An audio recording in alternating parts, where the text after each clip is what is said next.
약해 보이나 가장 강력한 것, 약해 보이나 가장 강력한 것이라는 제목으로 하나님 말씀 증거하도록 하겠습니다. 오늘부터 고린도전서를 살피겠습니다.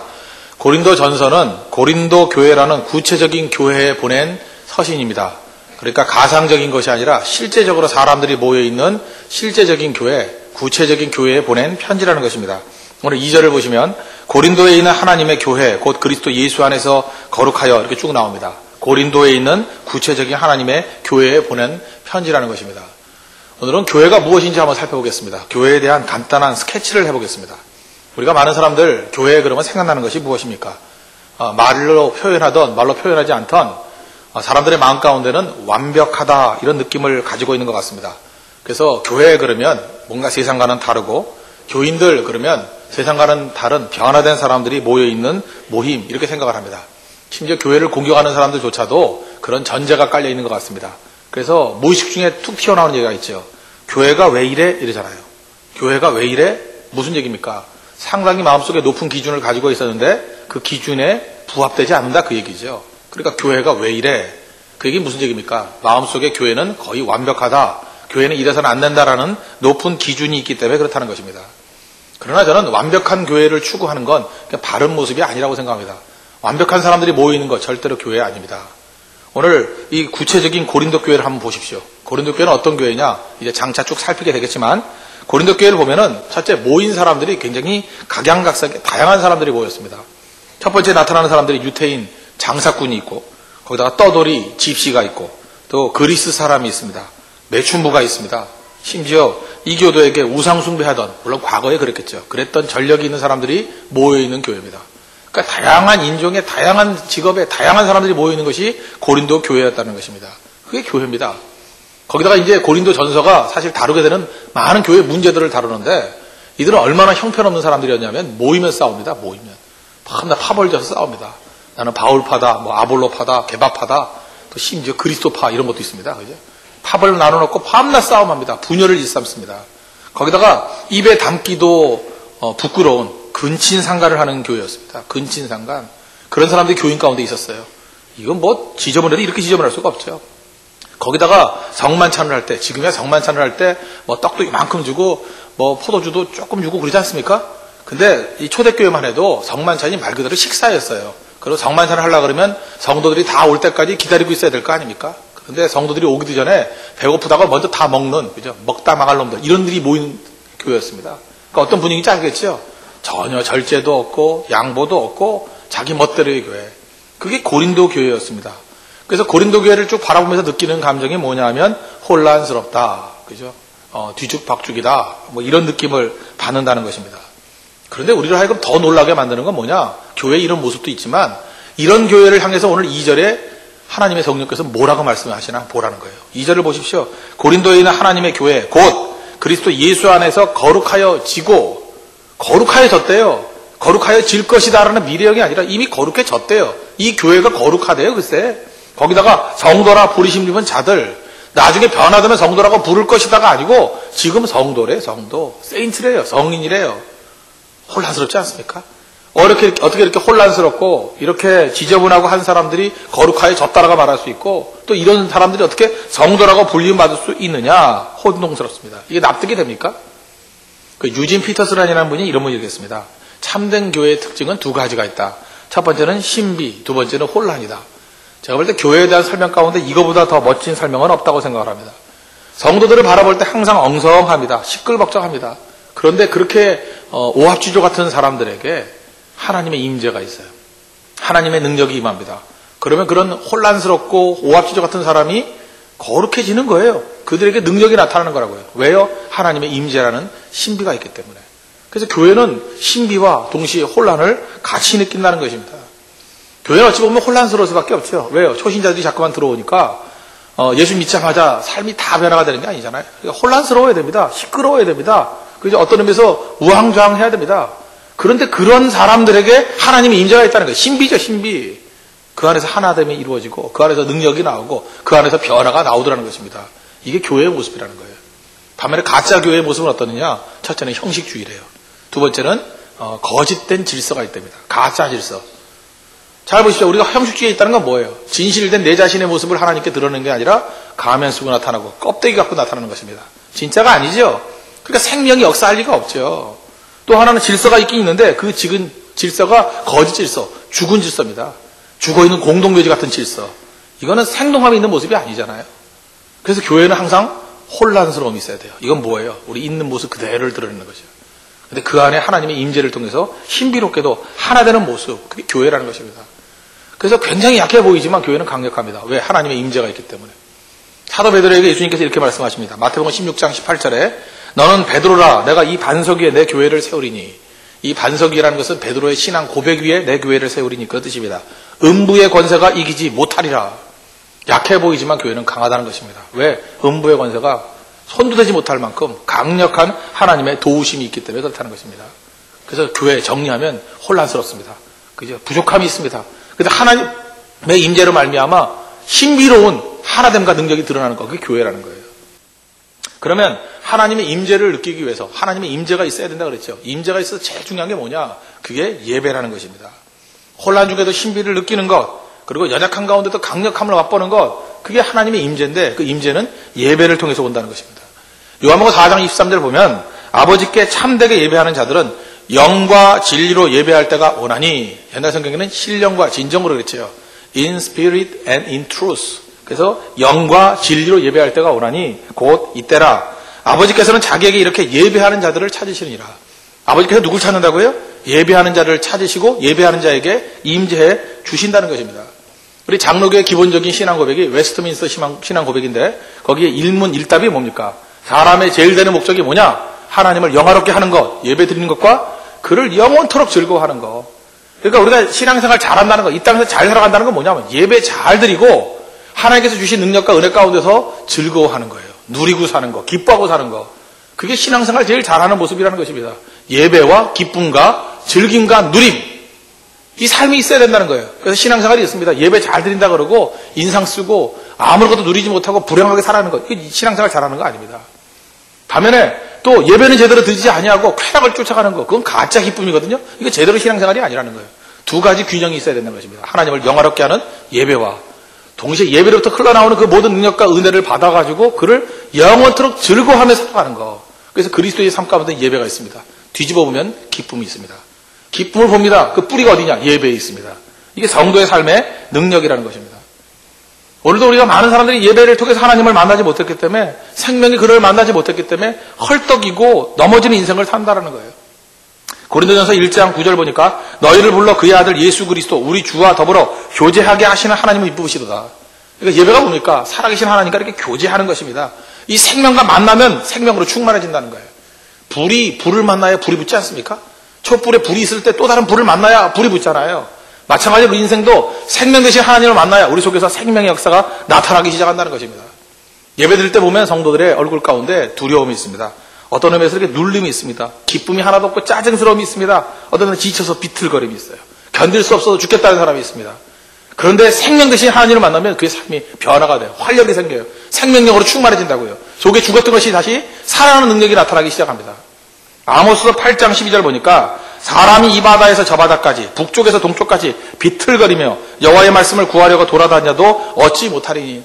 실제로 그래요. 여기저기 다니면서 예배를 통해서 가장 중요한 하나님 말씀을 듣겠다고 비틀거리면서 다니는데 얻지 못하더래요. 그랬더니 13절 보니까 그날에 아름다운 처녀와 젊은 남자가 다 갈아여 쓰러지리라. 저는 그 젊은 청년들의 관심이 참 많습니다. 특히 이 구절을 보면서 가슴이 아팠어요. 아름다운 처녀들, 겉으로 볼 때 예쁩니다. 그냥 팔등신 미인입니다. 그런 애들이 왜 쓰러져요? 생명 대신 하나님 말씀을 듣지 못하고 생명 대신 하나님과의 접촉이 없으면 퍽퍽 쓰러진다는 거예요. 젊은 남자들, 그죠? 역삼각형의 식스팩이 있는 얘네들이 왜 쓰러져요? 왜 쓰러져? 이유가 무엇입니까? 그 안에 생명적인 말씀과 살아계신 하나님에 대한 생명에 대한 접촉이 없으면 퍽퍽 쓰러진다니까, 퍽퍽. 저는 20세기, 21세기 영성 가운데 제일 큰 문제가 뭐냐? 악한 마귀가 우리로 하여금 구경꾼의 영성을 줬습니다. 방관자의 영성을 줬다라는 거예요. 우리가 어떻게 하면 하나님 만날 수 있습니까? 내 진짜 본연의 모습을 하나님께 들고 나가야 돼요. 내 깊숙이 있는 영혼의 내 자신의 모습을 들고 나가면 하나님 만날 수 있습니다. 그런데 전부 다 구경꾼의 영성이 돼버렸어요. 어떤 사람이 야구를 좋아한다 그럽니다. 야구를 하는 게 아니에요. 야구 구경하는 거. 축구를 좋아한다 그럽니다. 축구하는 게 아니에요. 축구를 구경하는 거. 다 구경꾼의 영성이 돼버렸어요. 하지 않습니다. 직접 하지 않아요. 어떤 걸 직접 경험하지 않습니다. 그래놓고 그냥 읽으면 한 걸로 알아요. 들으면 한 건지 알아요. 가짜 영성이죠. 가짜 영성. 예배를 통해서 하나님 만나지 못하는 이유가 뭔지 아십니까? 예배를 보기 때문에 그래요. 우리 한국말 가운데 굿이나 보고 떡이나 먹자 그런 얘기 있죠. 굿이나 보고예요. 그래서 그 맥락 속에서 예배도 본다 그래요. 예배 본다. 어디 가냐? 그럼 예배 보러 간대. 예배 드린다라는 개념이 없습니다. 저한테 와서 그래요. 목사님 예배 몇 번 봐요? 그래서 한 번도 안 보고 예배 8번 드린다고 그래. 그렇게 얘기를 해요. 예배 본다 그래요. 굿이나 보고 떡이나 먹는 거예요. 다 구경하러 왔어요. 자기가 안 속에 들어가서 그 안에 들어가서 하나님을 만나고 자기 진실을 이렇게 토로할 줄 아는 그런 능력이 없다고요. 이게 20세기, 21세기 영성의 가장 큰 특징입니다. 사나 살지 않는 거예요. 경험하지 않는 거예요. 누리지 않는 거라고요. 그러니까 문제가 되는 거죠. 19세기에 미국에서 그 탐험가로 유명한 사람이 있습니다. 존 뮤어라는 사람이에요. 뮤어. 이 사람이 그 서북부, 그러니까 시에라 산맥, 락키 산맥 이런 데를 탐험하고 알래스카 걸어서 도보로 다 탐험했던 사람이에요. 이 사람의 목적은 뭐냐면 하나님께서 만드시는 대자연의 아름다움을 내가 누리며 살겠다, 이게 목표였어요. 그래서 이 사람은 4가지 관찰하고 보고 찬양하고 경험하겠다. 관찰하고 보고 찬양하고 경험하겠다. 이거 한다고 마음 먹었던 사람입니다. 그래서 그의 글과 그의 태도에 보면 기쁨과 경외감이 충만해요. 충만한 그런 모습을 살아간다고요. 한 번은 시에라 산맥에 있는 한 오두막에 있었답니다. 근데 그때 마침 대폭풍, 큰 폭풍이 막 밀어닥치기 시작한 거예요. 어느 정도로 폭풍이 셌냐면 나무들이 다 꺾이고 눕힐 정도로. 그럴 때 이 따뜻한 오두막에서 이제 불 피고 있는 거 얼마나 행복한 겁니까? 저도 제가 지금 생각해보니까 제일 행복할 때가 언제냐면 굉장히 추운 겨울날 눈보라가 몰아칠 때 이제 바깥에서 막 사람들 오들오들 떨고 걸어가고 있을 때 나는 집 안에서 따뜻한 커피를 마시면서 따뜻한 옷을 입고 그걸 쳐다보고 있을 때 얼마나 행복한지 모르겠어요. 이제 나는 이렇게 따뜻하고 좋은데 쟤네들 얼마나 저 헐벗고 저러고 다니고 있나? 그죠? 거기다가 고구마 까먹고 있을 때 그 만족감. 그런 게 있잖아요. 그죠? 사람은 이게 어려운 환경이 있으면 그거 들어가려고 그러지 않아요. 그죠? 그걸 피하려고 그러지. 그리고 그런 환경 속에서 없는 것에 대해서 감사하는 마음이 있죠. 그러면 그 존 뮤어라는 이 사람도 그래야 될 거 아니에요. 그런데 따뜻한 오두막에서 불을 쬐고 있다가 폭풍이 몰려온다는 소식을 듣고 오두막 문을 열고 뛰쳐나갔다는 거예요. 나가가지고 그 집 앞에 있는 제일 큰 미송나무가 제일 튼튼한 겁니다. 미송나무 큰 나무 꼭대기에 올라갔다라는 거예요. 올라가가지고 그죠? 그 나무를 갖다가 꽉 껴안고 여자를 껴안듯이 꽉 껴안고 그다음 온몸에 밧줄을 묶어버렸대요. 그죠?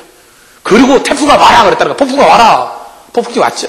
막 올 때 폭풍을 맞으면서 안 떨어지다가 매달리면서 이게 폭풍이구나. 그죠? 이게 바람이구나. 그래서 단추를 풀어헤치면서 야, 내 안에 들어가 봐라. 이러고 있었다는 거예요. 와, 남자답지 않아요? 이게 남자에게 남자. 그죠? 폭풍을 피해가지고 지하실로. 그게 아니고 나무 꼭대기 올라가가지고 폭풍이 오라는 거예요. 그죠? 내가 다 몸으로 맞아주겠다. 그죠? 그게 능력이죠. 그런 능력이 우리 삶 가운데 임해야죠. 맛본다는 거예요. 맛본다는 거.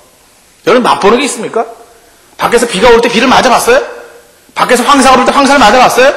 제가 4년 전, 5년 전에 북경에 집회를 갔을 때였습니다. 그때 황사가 굉장히 심했어요. 이번에도 황사가 있었지만 그 정도 황사가 아니라 막 모래 바람이 날릴 정도였어요. 이 피부에 맞으면 아플 정도였어요. 많은 사람들이 몸이 나쁘다고 나가지 말래요. 무슨 소리냐고 그랬어요. 무슨 소리냐고. 황사가 뭐냐. 그죠? 황사가 무엇이냐. 사망이 네가 뭐냐. 사망이 쏘는 것이 뭐냐. 황사가 깨는 게 뭐냐 하고 나갔죠. 그죠? 나가가지고 제가 황사가 부딪혀 봤습니다. 봤더니 진짜 아프더라고요. 그죠? 모래가 막 탁탁 튀기고. 그때 제가 황사를 맛봤어요. 이게 바로 황사구나.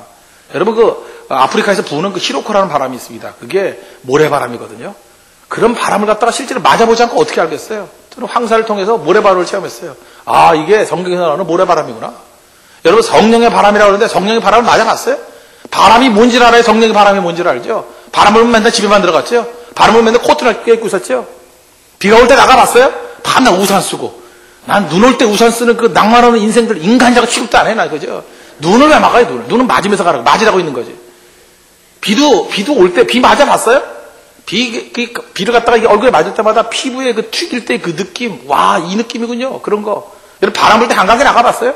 바람 불 때 한강에서 탁 바람을 맞으면서, 그죠? 단추 3개 풀으면서, 주님, 이게 바람이군요. 여자는 하면 안 됩니다. 하여튼 이런 거 하면서, 그죠? 이게 능력입니다. 그러고. 다 경험해봤냐고요, 경험해보면은 이게 세상이에요. 전 땅도 신발만 신고 다니는 게 아닙니다. 맨발로도 한번 다녀봤어요. 아르헨티나 갔을 때 사막 기후에 맨발로 다녀보니까 이게 따뜻한, 이게 열기군요. 이게 지구의 열기군요. 그걸 느낄 수 있고요. 보령 같은 데 가면 진흙밭이 있어요. 그 진흙에 맨발을 가다 보면 그 발길 사이에 끼는 그 진흙의 느낌. 아, 이런 끈적끈적함. 이게 진흙이군요. 느껴봤냐고요. 여러분 기껏해야 맨날 신발 신고 양말을 신다 보니까 뭐 발가락에 느끼는 건 뭐예요? 무좀밖에 더 늦게 받겠어요? 하나님이 무좀 느끼라고 우리에게 발가락을 준 게 아니라고요. 이 흙도 느껴보라고, 그죠? 이런 뜨거운 열기 느껴보라고 겪어봤냐고요. 겪어본 게 하나도 없어요. 겪어본 게. 그러니까 하나님 앞에 예배 드릴 때도 겪는 게 거예요. 체험하지 않으려고 그러는 거예요. 방관자 영성을 갖는 거예요. 우리가 방관자 영성을 갖다 보니까 예배 드릴 때 진짜 하나님의 능력을 맛보지 못하는 거예요. 항상 구경만 하는 거고. 여호와의 선하심을 맛보아 하려고 그랬잖아요. 맛보십니까? 여러분들 항상 긴장도 없잖아요. 그죠? 남들이 어떻게 하나. 예배 드릴 때마다 옆 사람이 더 신경 쓰이고. 그죠? 내가 어떻게 보일까 이게 신경 쓰이고. 진정한 내 자아가 하나님 앞에 터져나오게 될 때 생명이신 하나님을 만나면 내 진짜 자아가 깨지게 돼 있고 변화받게 돼 있고 거기서 생명력이 충만한 모습으로 나타나게 된다는 것입니다. 그게 예배입니다. 예배. 그래서 우리가 그러죠. 기도는 언제까지 하느냐? 하나님의 응답이 있을 때까지. 예배는 언제까지 드려야 되느냐? 하나님을 만날 때까지예요. 맞죠? 우리 호두가 있습니다. 망치 갖고 깨죠. 망치 갖고 깰 때 몇 번 쳐야 된다고 공식이 있어요? 한 번에 쳐가지고 깨지면 한 번에도 되지만 5번에 안 되면 10번도 쳐야죠. 언제까지요? 호두가 깨질 때까지 치는 거 아니에요? 목적 이룰 때까지. 엄밀히 와서 예배 시간도 예배 시간이 제한되는 게 아니에요. 언제까지 예배 드려요? 주님의 임재를 느낄 때까지예요. 느낄 때까지. 그게 예배입니다. 예배. 예배는 우리의 자아가 전능하신 하나님, 생명되신 하나님을 만나는 시간이에요. 그래서 내 영혼에 새바람이 부는 게 예배입니다. 내가 부족하고 혼란스럽고 연약한 사람들이지만 신비로운 하나님의 능력을 체험해서 하나님 임재를 체험해서 내가 새 바람이 일어나는 거, 내가 새 생명을 느끼는 거, 그게 예배라는 거예요. 예배에 있어서 가장 중요한 핵심이 무엇이냐? 예배 중에 말씀이 있죠. 예배 중에 하나님 말씀이 떠날 수가 없습니다. 하나님 말씀을 듣는 시간이에요. 그죠? 내 뜻을 알아내는 게 아니라 하나님 말씀을 듣는 시간이라고. 하나님 말씀을 들으면 공동체가 형성됩니다. 그 참된 예배 이후에 나타나는 결과물, 열매, 공동체의 형성이에요. 제가 누누이 말씀드리죠. 사도행전 2장에 보면은 오순절날 베드로가 오순절 설교를 합니다. 그죠? 하나님 말씀을 증거했더니 어떤 일이 벌어져요? 3,000명이 죽게 나오는 일들이 벌어져요. 그게 공동체가 형성이 됐습니다. 지식과 깨달음, 인간적인 지식과 깨달음은요, 좋은 것 같이 보이지만 이건 분열을 나타내요. 지식을 보십시오. 예를 들어서 어떤 사람이 많이 배웠습니다. 어떤 사람이 박사학위 받고 있는 사람이 있어요. 못 배운 사람이 있어요. 지식이 하나 되게 만들던가요? 지식을 언제나 갈라지게 만들어요. 더 배운 사람과 덜 배운 사람, 멸시하고 갈라지게 만들어버려요. 깨달음도 마찬가지죠. 교회 안에서 가끔 보면 이단 집단들 이런 사람들이 있어요. 밤낮 혼자 깨달았대. 기존 교회는 아무도 모르고 자기들만 안돼. 그런 얘기 들어봤죠? 나만 깨달았대요. 우리만 깨달았대요. 나머지 다 못 깨닫고 있대. 다 엉터리래요. 깨달음이 분파를 만들죠. 항상 깨달았다 그러는 사람들이 끌고 나가요, 사람들을. 그거 가짜예요, 가짜. 십자가에 보고 참된 생명의 복음이 증거가 되면은 도저히 하나 될 것 같지 않은 사람들이 하나됨을 이룹니다. 그게 복음이에요. 그래서 교회는 복음이 선포돼야 돼요. 그래야 하나됨을 누릴 수 있다는 것입니다. 갈라디아서 3장 28절을 보니까 너는 유대인이나 헬라인이나 종이나 자유자나 남자나 여자나 다 그리스도 예수 안에서 하나이라. 잘 보세요. 유대인하고 헬라인이 하나 될 수 있는 족속들입니까? 아주 이질적인, 가장 이질적인 민족 중에 하나가 유대인과 헬라인이에요. 세계사의, 정신적인 세계사의 양대 흐름 그러면 헤브라이즘, 또 하나가 뭐예요? 헬레니즘. 한쪽은 신앙을 추구하고 한쪽은 이성을 추구하는 거 아니에요? 이게 두 물줄기예요. 수렴이 안 돼요. 어느 역사상에 헬라인과 유대인이 하나가 됐다는 얘기 들어봤어요? 아테네와 예루살렘이 어떻게 하나 될 수 있겠느냐? 그런 얘기 하잖아요. 하나 될 수 없는 게 두 민족이라고요. 그런데 교회 안에서 하나가 됐어요. 교회 안에서는. 그리스도의 복음이 선포되면 유대인과 헬라인이 하나가 되는 기적 같은 일이 벌어졌다고요. 또 하나 신분사회에서 종과 자유자. 종이 뭡니까? 노예 아니야, 노예? 둘러서. 종. 생사여탈권 있는 주인과 종이 어떻게 하나가 돼요? 지금 우리는 지금 신분자 사회가 아니기 때문에 잘 모르지만 이건 뭐 상대할 수 없는 존재예요. 하나는 짐승과 같은 존재고 하나는 고귀한 인물이고 근데 그들이 복음 안에서 하나가 되잖아요. 빌레몬과 오네시모 보십시오. 자유자나 종이나 하나됨을 이루고 남자 여자 당시에 여자들은 숫자로 치지도 않았잖아요. 오병의 기적이 일어날 때도 남자만 5,000명이 먹었더라 뭐 여자들은 뭐 생략 그리고 넘어가 버리잖아요. 그런 시대에 남자와 여자가 하나가 되었느니라. 무슨 얘기예요? 복음만이 사람들을 하나 되게 만드는 능력이 있다는 것입니다. 그러므로 여러분 잊지 마십시오. 어느 곳에 가든지 하나됨을 이루기 위해서는 같은 장소에서 같은 사람들이 한 말씀 들으면 하나 되게 돼 있습니다. 그게 성령께서 하시는 일이라는 거예요. 분열되지 않습니다. 그게 교회입니다. 교회. 그런 의미에서 교회는 어떤 곳이냐? 2절 하반절 보시면 이렇게 나오잖아요. 성도라 부르심을 받은 자들과 또 각처에서 우리 주 곧 그들과 우리의 주 대신 예수 그리스도의 이름을 부르는 모든 자들에게. 그러니까 하나됨의 능력이 뭐예요? 같은 모든 사람들이 같은 이름을 예수 그리스도를 나의 주라고 부를 때 하나됨을 이루게 된다는 거예요. 그게 교회입니다. 근데 교회는 항상 같이 모여서 같은 이름 부르는 거예요. 예수님이 나의 구주십니다 하고 부르게 될 때 그때 하나의 능력이 나타나기 시작한다는 것입니다. 그러면 그때 하나님께서 우리의 삶 가운데 임재해 주셔서 복음은 언제나 우리의 가슴을 깨트려 버려요. 하나님의 말씀이 가슴에 선포될 때 가슴이 깨지는 느낌을 받아요. 이건 다 공통된 얘기예요. 그래서 그 가슴이 깨질 때 이런 고백이 나옵니다. 내 죄 때문에 예수님이 죽으셨다. 이걸 느껴요. 그래서 언제나 복음이 가슴을 칠 때는 자기 자신의 죄악이 보이는 거예요. 그리고 그리스도의 능력이 나를 깼고 나를 씻겨주십니다. 그리고 자기 자신의 모든 죄악을 하나님 앞에 토설한다고요. 그래서 반드시 나오는 고백이 뭐냐면 어찌할꼬, 이게 고백이 나와요. 어찌할꼬, 이 죄를 어찌할꼬. 그럴 때 그리스도의 영광과 은혜 가운데 그 씻어주시는 체험을 하게 된다고요. 그래서 영혼에서부터 터져나오는 눈물이 나와요. 죄사함을 체험합니다. 그리고 다 공통점인 게 뭐냐면 몸과 마음이 가벼워진다 그래요. 이게 납작이 같은 걸로 쫙 눌려있는 사람들이 가벼워짐을 느낀대요. 몸과 마음이 가벼워지고. 그리고 그 안에서 새로운 능력과 은혜가 나타나기 시작해요. 대부분 이런 찬스, 이런 순간에 질병 가운데 있는 사람이 병이 나요. 되게 병이 나왔다는 사람들 보면 되게 이런 체험 가운데 병이 나버려요. 그죠? 암덩이가 떨어져 나가버리고. 또 우리 삶 가운데 기능하지 못할 것들이 기능하기 시작하고. 그죠? 이게 아이를 갖지 못하던 태가 아이를 갖게 되고. 이 순간. 그래도 능력이 임하게 돼요. 여러분, 능력 아십니까? 똑같은 본문을, 똑같은 원고를 가지고 똑같이 설교를 해도 A가 하는 설교와 B가 하는 설교가 달라요. 능력 있는 설교와 능력 없는 설교는 다르다고요. 또, 똑같이 사람들에게 나아갈 때, 하나님의 능력이 임한 사람들은 사람들이 주목하고 끌려들기 시작해요. 사람들이 빨려 들어간다고. 밤에 능력이 없을 때 흩어지기 시작합니다. 이 능력. 참된 예배를 드리고 하나님의 복음이 우리 가슴에 터져나오기 시작하면 그때부터 능력과 치유와 하나님의 은혜가 넘쳐나기 시작합니다. 그때부터 눈물을 흘리지 않던 사람이 눈물을 하게 돼요. 눈물이 막 쏟아나기 시작해요. 내 눈물을 주의 병에 담으소서 이런 고백이 나온다고요. 거의 정수리부터 깨지는 경험을 하기 시작해요. 자기 삶 자체가 다 변화왔기 시작합니다. 근데 교회는 껍데기가 아닙니다. 내 자아의 본질을 주님 앞에 내어놓고 살아계신 하나님을 만나서 새 생명을 체험하는 거예요. 새 바람을 느끼는 거예요. 새로운 능력을 받아들이는 것입니다. 그리고 새로운 생명 가운데 힘차게 일어서는 것, 그게 예배고 그게 교회입니다. 이런 참된 예배와 이런 참된 교회의 능력을 체험하고 누릴 줄 아는 우리 믿음의 신실한 종 되기를 축원합니다.